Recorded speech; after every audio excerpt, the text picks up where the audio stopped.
Come va? Come state? Come state? Spero bene. Mi raccomando, io lo dico anche per chi guarderà la diretta live successivamente. Mi raccomando, iscrivetevi al canale e attivate anche la campanellina, così sarete sempre aggiornati su tutte le prossime novità. Allora, adesso io non so come si vede la diretta live, aspettate che sposto una cosa qui, ok. Allora, ho ricevuto una domanda prima che riguardava appunto il discorso dell'ISEE, perché è stato aggiornato. E una persona mi scrive così, aspettate che vi riporto. Una bellissima notizia, con il nuovo ISEE cambia tutto ora. No, cambia tutto. Ora, aspettate che qua si vede male la luce, come sempre. Ecco. Ora è inclusa anche la prima casa per cui addio aiuti, sia Caritas e Adi. Allora, a me non risulta che la prima casa sia inclusa, mi sembra una novità. Non so, una cosa che non ho mai visto prima, quindi non lo so. Boh. Però, allora, parliamo a sto punto di novità che riguardano appunto l'ISEE. Qua stiamo parlando di roba di marzo, quindi diciamo che di novità ce ne sono ben poche, perché insomma, cioè, voglio dire, no? Allora, ho trovato un sito internet che mi sembra abbastanza affidabile, è il comune di San Giuliano Milanese e quindi ti fa un piccolo riassuntino di quello che sono, diciamo, le novità, no? Allora, è stato pubblicato in Gazzetta Ufficiale il decreto ehm, governativo che introduce importanti novità sulle modalità di calcolo dell'indicatore della situazione economica equivalente ISEE, che dovrebbero entrare in vigore a partire dal 5 marzo 2025. Ok, no? Aspetta che è apparso un messaggio. Ok. Ecco le principali novità. Allora, primo, cosa che già sapevamo, esclusione di titoli di Stato e prodotti finanziari garantiti dallo Stato. Primo, fino a un massimo di 50.000 euro, i titoli di Stato in buoni fruttiferi postali e libretti di risparmio postale non saranno più inclusi nel calcolo del patrimonio mobiliare, ok? Mobiliare. Secondo, modifiche per i nuclei con persone con disabilità. Allora, questa cosa qua, diciamo, questa sì che è una interessante novità, no? L'altra, no? Questa qua sì che è una... Vengono esclusi dal calcolo ISEE i trattamenti assistenziali, previdenziali e indennitari percepiti in ragione della condizione di disabilità, se non rientranti nel reddito complessivo ai fini IRPEF. Le famiglie con componenti disabili beneficeranno di una maggiorazione del parametro della scala di equivalenza, pari a 0,5 per ogni componente con disabilità media grave non autosufficienza. Questa è interessantissima. Poi terzo, nuove regole per il calcolo dell'ISEE corrente. Nuove regole per il calcolo dell'ISEE corrente. Allora, sono introdotte nuove modalità di calcolo dell'ISEE corrente in caso di variazioni significative della situazione lavorativa o patrimoniale del nucleo familiare. Aspettate un attimo che chiudo la finestra perché qua ci sono rumori di tutti i generi. Un attimo solo che arrivo subito.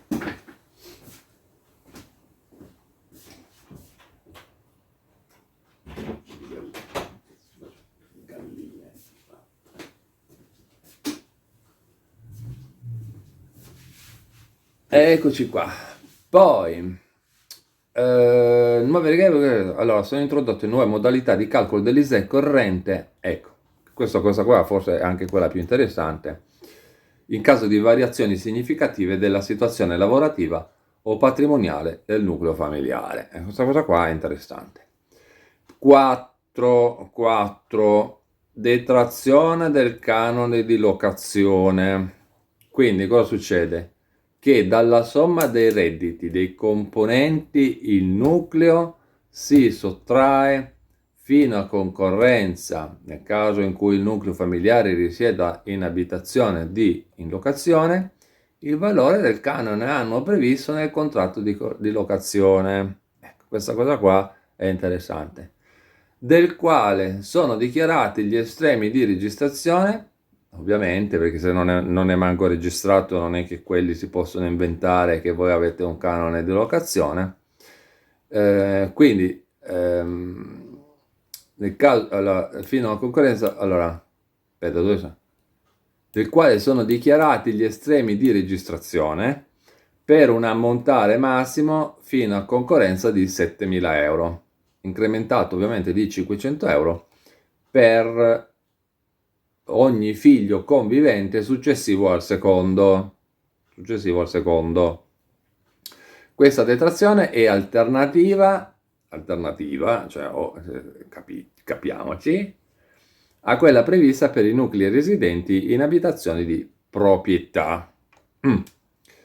Poi 5, quinta novità.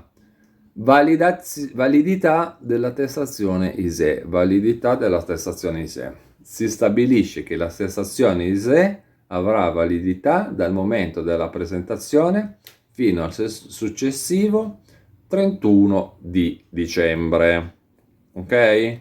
Ma più o meno già lo sapevamo, non è che è una novità, tanto sa che appunto entro gennaio, è sempre detto, bisogna rinnovare. E mi raccomando, non ci confondiamo con il discorso dell'assegno unico che può andare fino a febbraio, ma entro il 31 di gennaio bisogna rinnovare gli ISEE, perché altrimenti, cioè comunque, vi mangiate dei mesi, ok? Quindi se lo fate a giugno vi siete già mangiati 6 mesi, per dirne una, no?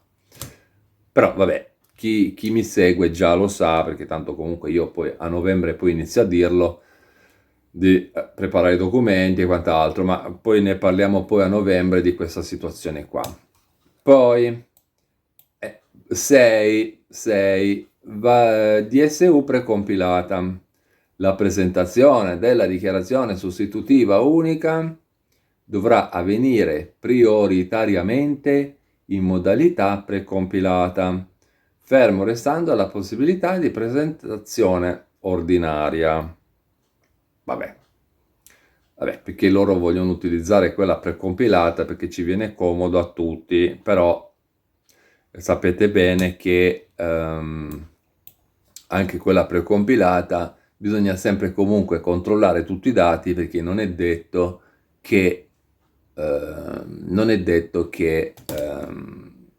i dati inseriti dentro la precompilata siano corretti. Stessa cosa vale tipo per il 730 o modello unico redditi, no? Dicono tanto della precompilata, però alla fine bisogna sempre controllare. Poi, importante, qua dice, importante, l'esclusione fino a un massimo di 50.000 euro dei titoli di Stato, dei buoni fruttiferi postali e dei libretti di risparmio postali potrà determinare l'abbassamento del valore ISEE per molte famiglie. E vabbè, ma questa diciamo che è una novità di adesso, ma già ne parlavamo l'anno scorso più o meno in questo periodo qua, ok? Pertanto, considerato che le DSU in corso di validità restano valide fino alla naturale scadenza, sarà facoltà richiedere una nuova attestazione ISEE calcolata secondo le nuove disposizioni. Ovviamente anche qua dicono per tutte le informazioni, oltre ai centri di assistenza fiscale, potete comunque consultare il sito internet dell'INPS, chiamare il centralino telefonico dell'INPS, farvi assistere da un consulente fiscale, CAF, patronato, non so, commercialista, tributarista, insomma, chi vi segue le pratiche per le vostre pratiche fiscali. Un'altra cosina che volevo leggervi era questa qua, che anche questa è un'altra domanda che ho ricevuto. In caso di svolgimento di attività lavorativa, di lavoro dipendente o autonomo o di impresa o di partecipazione a percorsi di politica attiva del lavoro, è necessario presentare documentazione ulteriore oltre all'ISEE? Questa cosa qua è interessante. E allora vediamo un attimino di capirci qualcosa.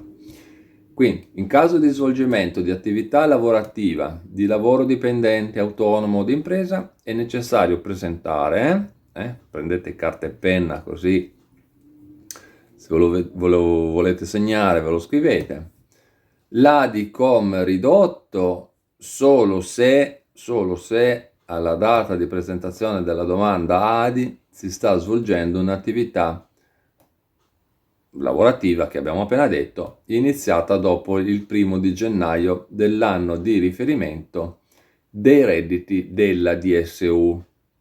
Oppure, caso 2, l'ADICOM esteso, solo se in corso di erogazione dell'ADI si sta svolgendo un'attività avviata successivamente alla data di presentazione della domanda. Ok? Si rappresenta che gli importi dei redditi da dichiarare nei modelli COM sono sempre al lordo